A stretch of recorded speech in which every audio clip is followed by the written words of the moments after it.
আপনি ঠিক আছেন? আসলে গাড়িটা এমন ভাবে সামনে এসে পড়লো।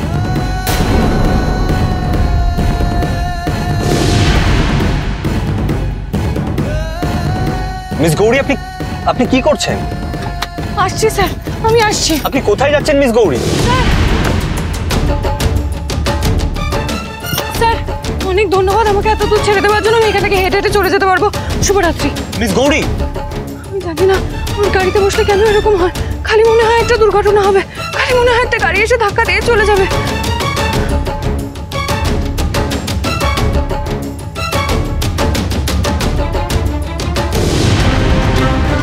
আপনি ওই যে বললেন না, প্রেম, ভালোবাসা, বিয়ে, এগুলো তো মানুষের চিরন্তন সুন্দর সম্পর্ক। সেগুলোকে আপনি খারাপ বলছেন কেন স্যার? এগুলো তো মানুষের চিরন্তন বন্ধন, বেঁচে থাকার রসদ।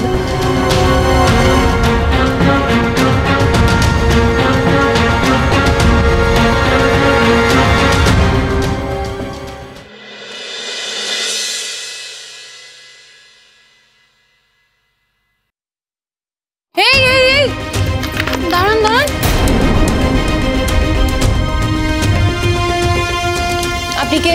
ভেতরে ঢোকা তো যাবে না।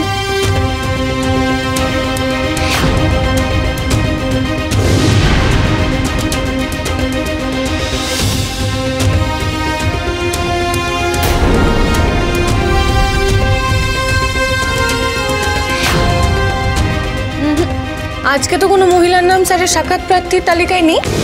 What? Are you a new joining? Don't you recognize me? আগে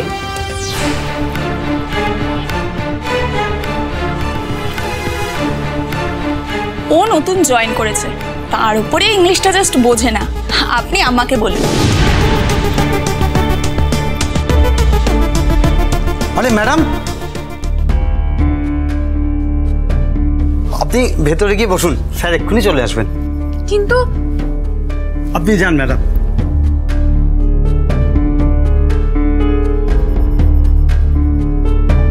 স্যার নেই, স্যারের কেবিনে অন্য কেউ ঢুকে গেল। সে জানতে পারলে স্যার তো খুব রাগ করবে। সার্থক কাকা, আরে উনি হচ্ছেন নিশা ম্যাডাম, স্যারের ছোটবেলার বন্ধু।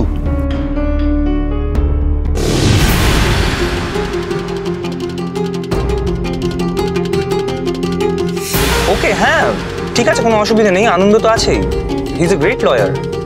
আর তাছাড়া তোর বন্ধুও তো আছে। তুই কালকে আয়, আনন্দ থাকবে।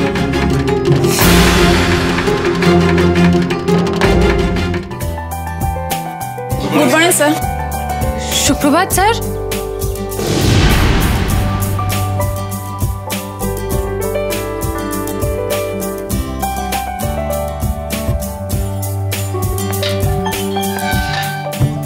ঈশা, তুই? সরি রে, আমার সেই আসতে লেট হয়ে গেল।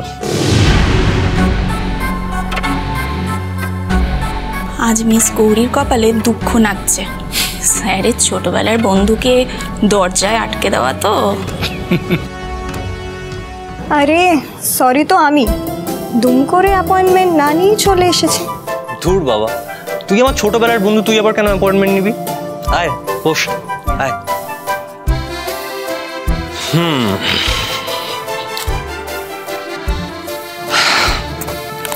এবার বল, তোর মাথায় হট করে এই বিয়ে করার ভূতটা চাপলো কেন? এটা ঠিক বিয়ে নয়, it's a contract marriage.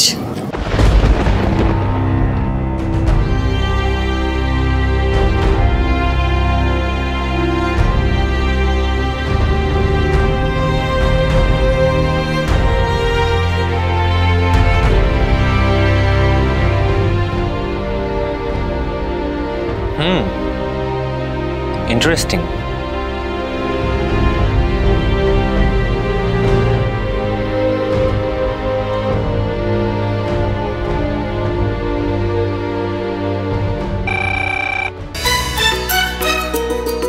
Miss Gauri, please come in.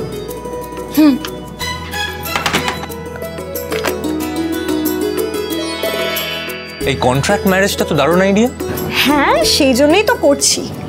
বিয়ে টিকলে ভালো, না হলে টার্মস অ্যান্ড কন্ডিশনস তো আছেই। Win win situation.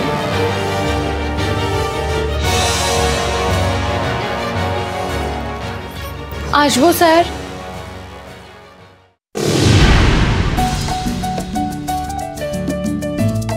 Come in.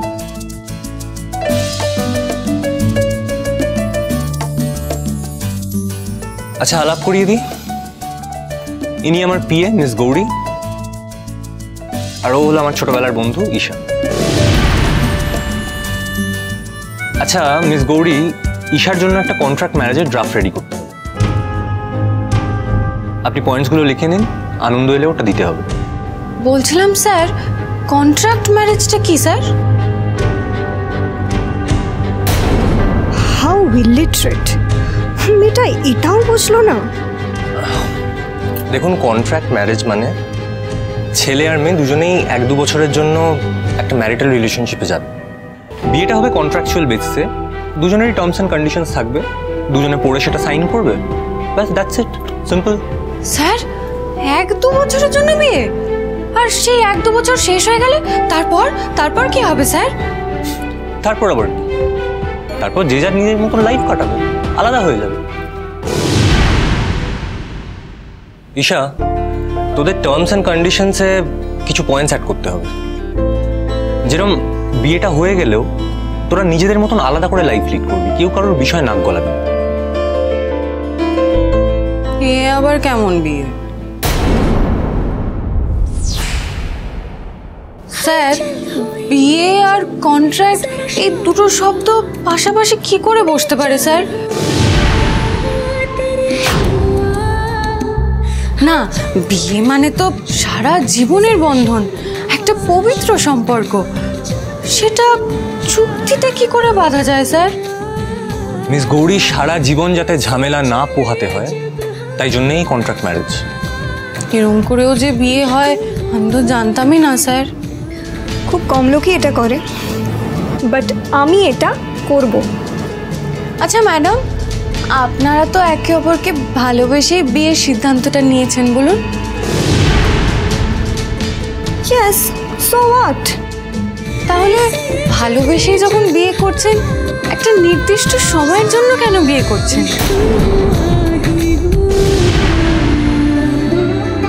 না মানে 7 পাকে বাঁধা পড়া মানে তো 7 জন্মের বন্ধন। অগ্নি সাক্ষী করে আপনারা যে প্রতিশ্রুতি একে অপরকে দিচ্ছেন, সেটা তো সারা জীবন রক্ষা করা উচিত, তাই না? মিস গৌরী, আপনার মতামত এখানে কেউ জানতে চেয়েছে? আপনাকে যে কাজটা দেয়া হয়েছে আপনি সেটা করুন। করছি স্যার, তবে ঈশা ম্যাডাম বিয়ের মতো একটা পবিত্র বন্ধনকে নিয়ে যেটা করছেন, উনি যেন দয়া করে সেটা না করেন। দুটো মনের, দুটো পরিবারের মিলনকে এইভাবে চুক্তিতে বেঁধে দেবেন না ম্যাডাম। আর এই প্রেম ভালোবাসা যেদিন শেষ হয়ে যাবে, সেদিন কি করবেন? পার্টনারকে ফাঁকি দিয়ে পালিয়ে যাবেন, তাই তো?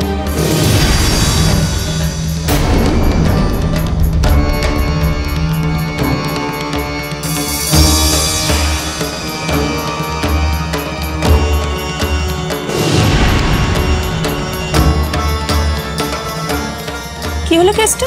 স্যার হঠাৎ করে খুঁজে এত গুম হয়ে গেলেন কেন? নিশ্চয়ই আমাদের মহিষী মিস গৌরী কিছু করেছেন। মাফ করবেন স্যার, তবে সব সম্পর্কে ওঠাপড়া লেগেই থাকে, সমস্যা থাকে, কিন্তু এই সব সমস্যার মূলে ভালোবাসাই তো একমাত্র আশার আলো, তাই না?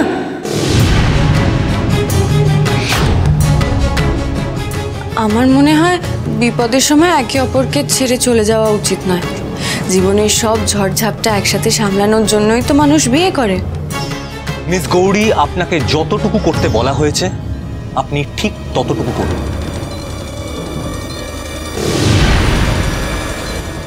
কাজটা আমি করছি স্যার, তবে যেটা আমার কাছে ভুল সেটা তো আমি বলবোই। বলুন, টাকার কন্ট্রাক্ট শুনেছি, ব্যবসার কন্ট্রাক্ট শুনেছি, কিন্তু ভালোবাসার কন্ট্রাক্ট কি করে হয় স্যার? আমাদের সংস্কৃতিতে বিয়ে, ভালোবাসা দুজন মানুষকে কাছে নিয়ে আসে, কিন্তু এই কন্ট্রাক্ট তো সেই কাছে আসার রাস্তাটাই বন্ধ করে দেবে স্যার। খারাপ সময়ে রাস্তা বন্ধ হয়ে যাওয়াই ভালো।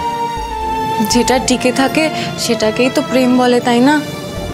এসব প্রেম টাইটেল না মানুষের বানানো জিনিস।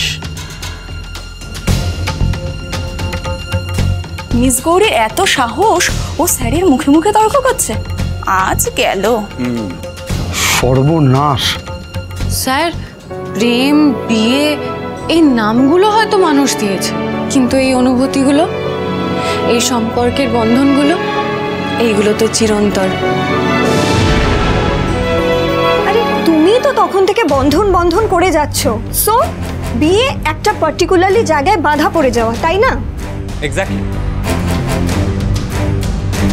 আর বাধা পড়লে অনেক কিছু নিষেধ থাকে। ভালোবাসার মানুষের সাথে বাধা পড়লে তো ভালোই স্যার। নিজের মানুষের জন্য তো সব করা যায়, প্রশ্রয়, আবদার সব করা যায় একে অপরের কাছে। সেই জন্যই তো মানুষ বিয়ে করে। চুপ করুন আপনি।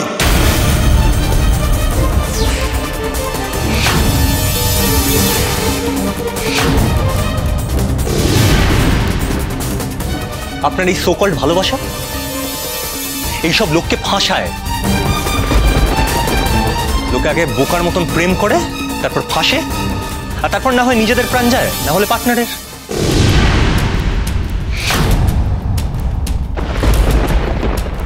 এত বছর কাজ করছি, স্যারকে প্রথমবার এরকম উত্তেজিত হতে দেখছি। গৌরী নিশ্চয়ই স্যারের দুর্বল জায়গায় খোঁচা দিয়েছে। এবারে বুঝবে মজা। এবার আপনি বলুন, এই প্রেমের জন্যে আপনি আপনার প্রাণ দেবেন, না আপনার পার্টনার নিজের প্রাণ দেবেন? বলুন, আনসার মি। এখানে প্রাণ দেওয়া নেওয়ার প্রশ্ন আসছে কোথা থেকে স্যার? আপনার যখন এই কেসের সঙ্গে কোনো সম্পর্ক নেই, তখন আপনি এত কথা বলছেন কেন? আপনার মাথার মধ্যে এই প্রেম, ভালোবাসা, বিয়ে এই কনসেপ্টগুলো ঠুসে রেখেছেন। আর এই বিষয়ে আপনার বক্তব্য শোনার মতন সময় আমার নেই। কিন্তু ভবিষ্যতে যদি আপনাকে কেউ এই নিয়ে ফাঁসায়, তখন আপনি কি করবেন?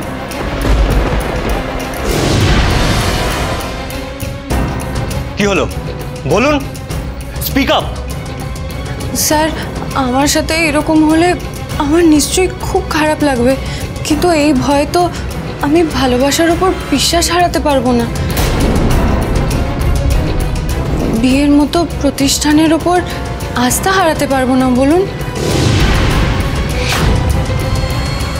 আমি এখনো বিশ্বাস করি বিয়ের বন্ধন সারা জীবনের বন্ধন, সেটাকে 1-2 বছরের গণ্ডিতে আটকে দেওয়া উচিত নয়। আজীবন সেই বন্ধনের প্রতিশ্রুতি পালন করা উচিত।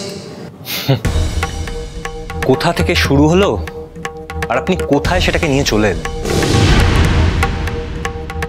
শুনুন মিস গৌরী, আপনার এই ওল্ড ফ্যাশন থটসগুলো না আপনি আপনার নিজের কাছে রাখুন। মাফ করবেন স্যার, জামা কাপড় পুরনো ফ্যাশনের হতে পারে, কিন্তু মানসিকতা নয়, বিশ্বাস নয়। আমাদের বিয়ের আচার নিয়ম এই বন্ধনগুলোকে চিরকাল রক্ষা করার কথাই বলে। মিস গৌরী, থাক রুদ্র, আমি তো শুধু একটা ড্রাফট বানাতে এসেছিলাম, এখানে জ্ঞান শুনতে নয়। আর এই মেয়েটা তখন থেকে এত কথা কেন বলছে? তুই বা একটা এমপ্লয়ির কাছে এত কৈফিয়ত কেন দিচ্ছিস? আমি আমার লাইফে কি করব না করব সেটা এনার থেকে অ্যাডভাইস নিতে হবে? থাক রুদ্র, আমি আমার কন্ট্রাক্টের ড্রাফট অন্য কাউকে দিয়ে বানিয়ে নেব। ঈশা, ঈশা আমার কথাটা শোন। ঈশা যাস না, আনন্দ আসছে, ওর জন্য একটু ওয়েট করে যা। তুই আমার উপর কেন রাগ করছিস বলতো? আমি কি বললাম? ঈশা, ঈশা।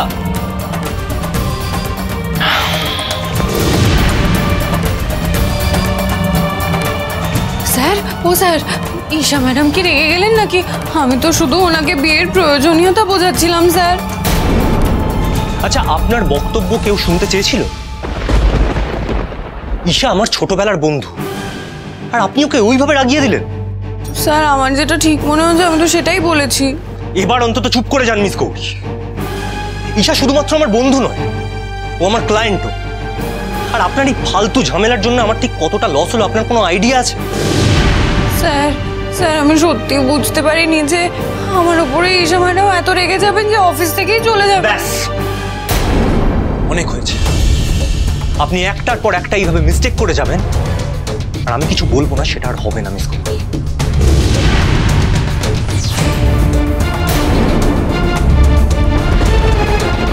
মিস গৌরী তো স্যারের মেজাজটা একেবারে শর্ট সার্কিট করে দিয়েছে। দিক না দিক, গৌরীকে আজ স্যার দরজা দেখালো বলে পার্মানেন্টলি। ঈশা এসেছিল নাকি রুদ্র?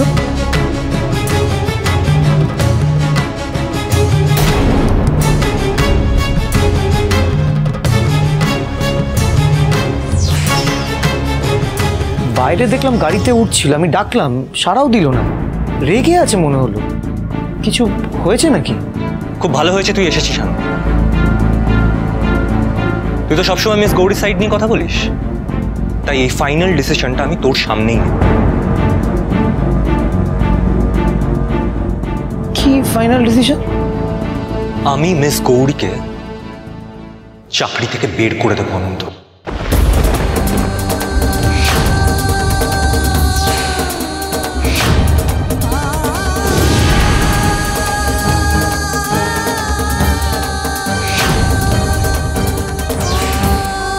এবার স্যারের বিয়ে তো আপনিই হবেন মিসেস মৌলিকা, পার্টিটা দিন।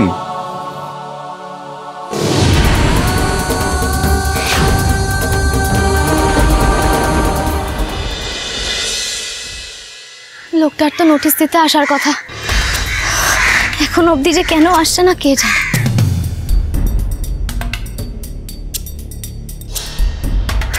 কিরে পিয়া, বেরোবি না তুই? না কুসুমদি, আজ বরং তোমার হাতে হাতে আমি কিছু সাহায্য করে দিই। বাবা, তুই করবি কাজ? কোন দিকে রে আজ সূর্যটা উঠেছে?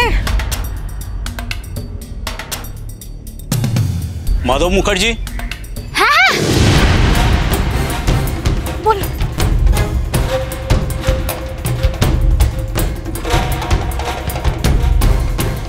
কি হয়েছে রে পিয়া? ওটা কি? ওপর মহলের নোটিশ, নিজেই পড়ো।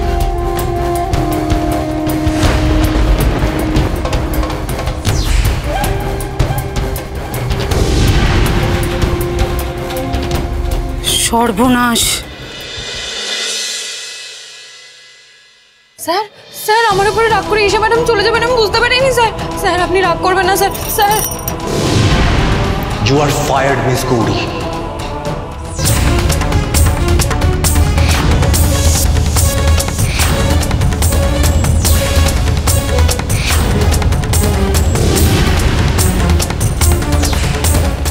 রুদ্র, আমি তুই কোনো কথা বলবি না।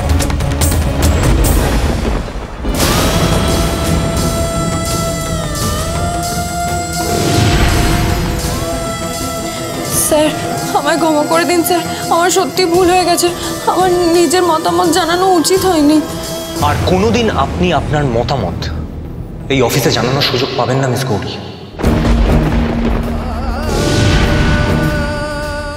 কারণ আপনি অফিসেই থাকবেন।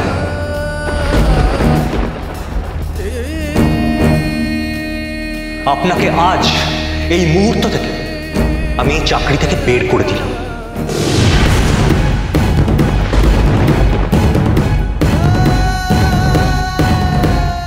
বেরিয়ে যান।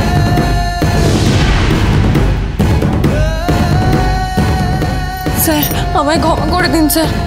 স্যার ক্ষমা করে দিন না স্যার। ও স্যার আউট।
যে চাকরিটা চলে গেল, এবার আশ্রমের কি হবে? আশ্রমের কিস্তির টাকা শোধ করবো কি করে? আশ্রমের সবার মুখে দুবেলা অন্য কি করে তুলে দেব? আমি আশ্রমটাকে কি করে বাঁচাবো?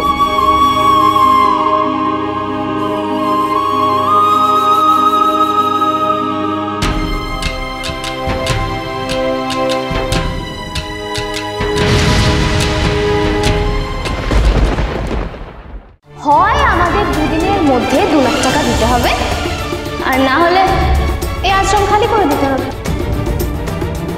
কাকা কাকা, আমার চাকরিটা চলে গেছে গো কুসুমনি। না বললেও আমি জানি তোরা কি বলছিস। ওই আশ্রমের জমিটা আমার চাই, যেভাবেই হোক।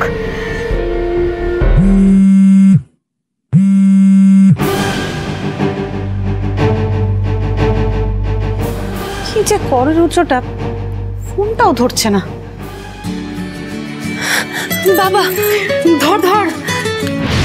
হ্যাঁ বাবা, টাকাটা পেয়েছো?